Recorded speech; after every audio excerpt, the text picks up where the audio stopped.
Alors, la plupart des soucis qu'il y a dans les couples en général, quand les femmes travaillent, quand la femme rentre le soir à la maison, elle est fatiguée. Elle est fatiguée parce qu'au travail, peut-être que tu as pris des coups ou des coups de fil, peut-être que tu as ton commerce, tu as plein de choses. Et quand elle arrive, la seule chose qu'elle a envie de faire, c'est de rentrer chez elle et souffler. Mais quand elle arrive, que l'homme veut peut-être discuter, encore c'est bon qu'il laisse la dame prendre sa douche, se démaquiller, tout ça. Mais quand ça devient maintenant stressant, il faut faire ceci, il faut encore rentrer dans la cuisine, il faut encore peut-être trier les vêtements. La femme, elle est vraiment très fatiguée. Et des fois, quand elle ne peut pas s'exprimer, qu'elle accepte de faire tout ça, mais à contre-cœur, ça joue sur son travail.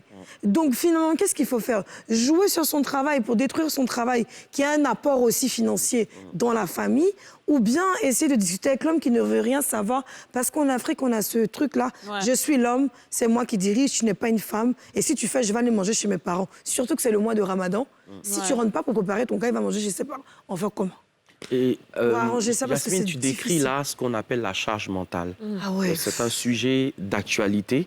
Aujourd'hui, je pense peut-être qu'on en parlera plus amplement dans un contexte qui est dédié, mais tu décris là ce que les psychologues ou les spécialistes en fait, du couple appellent la charge mentale. Beaucoup de femmes vivent cette charge mentale. Vous voyez que dans une même entreprise où vous avez un homme qui a le même diplôme, qui a la même fonction qu'une femme, ils vont être ensemble donc, sur un challenge d'objectifs, mais à des heures précises de la journée, l'homme qui est sur ce poste-là sera plus concentré que la femme. Pourquoi? Eh bien, parce que quand approchera 11h et midi, elle va être préoccupée parce que les enfants sont rentrés. Est-ce qu'ils sont allés chercher l'enfant à l'école? La femme aura cette préoccupation-là. Et pourquoi l'homme qui est assis là, il est concentré? Parce que sa femme, à lui, va penser à ça. Donc, il a le temps de se concentrer sur ce travail-là. Vous vous rendez compte que, par exemple, à 17h, ou 18h, quand c'est l'heure de descendre du boulot, l'homme, il se détend, en fait. C'est un moment agréable. Tout ce qui peut emmerder, sont les embouteillages. Mais la femme, elle a une double pression. Donc, l'embouteillage devient une source de stress parce qu'il faut qu'elle entre assez tôt, tu vois, pour être proactive, pour anticiper sur un certain nombre de choses, s'assurer que la nounou qui doit descendre à 18h30, qu'elle arrive à temps pour voir ce qui... Donc, vous voyez, il y a beaucoup de choses comme ça qui se passent dans la tête d'une femme.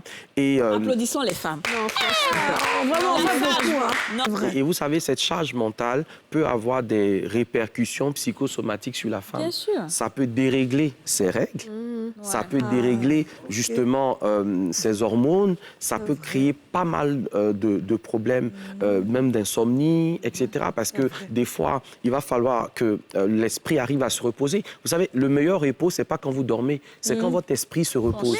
Ouais, c'est ça. Donc le truc, c'est que la femme, elle va dormir, mais son esprit ne se repose pas. Parce qu'il faut se réveiller tôt pour s'assurer que les enfants sont lavés, pour s'assurer ensuite que le mari... voilà. Donc, au final, c'est pas vraiment parce que la femme a toutes ces charges-là, mais je pense que dans un certain contexte, c'est la société... machiste dans laquelle nous sommes là, qui a créé ce système-là, parce que quand vous allez ailleurs, sous d'autres cieux, les femmes n'ont pas les mêmes pressions qu'ici en Afrique. Donc, on est dans le contexte africain. C'est ça. Parce qu'en fait, quand certaines femmes africaines aujourd'hui disent, par exemple, que moi, les tâches ménagères, je veux que mon mari participe, on dit, ouais, ça, c'est les féministes, là. Mais les gens ne se rendent pas compte, en fait, de tout ce que ça représente d'avoir un boulot et de devoir faire à manger le matin, à manger le soir, faire la vaisselle, la lessive, s'occuper de la maison, des enfants. Et quand on demande de qui va aller récupérer l'enfant à l'école, le monsieur, lui, il est pépère, il n'a pas... Et le pire, toi, tu parles de l'école, quand la femme doit aller au travail, que le gars et le petit a un vaccin à faire. Oui, mais c'est toi qui vas prendre la permission, en fait. Mais vous-même, vous allez trop loin, les filles. Imaginez-vous que vous êtes au taf. On est peut-être dans les coulisses ou bien dans nos loges en train de nous faire maquiller. Et ton téléphone sonne. On te dit, ah, madame, il y a quelqu'un qui a sonné à la porte, là. Mais comme le gardien était parti payer du pain, donc moi, il ne sait pas, il est devant, il est en train de demander après monsieur, bien après madame. J'ai dit, mais qu'est-ce que tu veux que je fasse? Je suis au boulot. Appelle monsieur, parce que tu sais que le boulot de ton mari est beaucoup plus easy. Et c'est beaucoup plus open. Toi, tu es en train de préparer ton émission, ton speech et tout. Et on appelle le monsieur, lui aussi, il crie sur la servante. Mais là, c'est moi, entendu, on te demande après madame. Tu m'appelles moi de faire quoi ça? Faut appeler madame là-bas. Et le monsieur ose t'appeler pour te dire, mais on t'appelle pour te dire, il y a un problème. Quand tu es au travail, on ne peut même pas te parler. Vous savez ce que ça crée?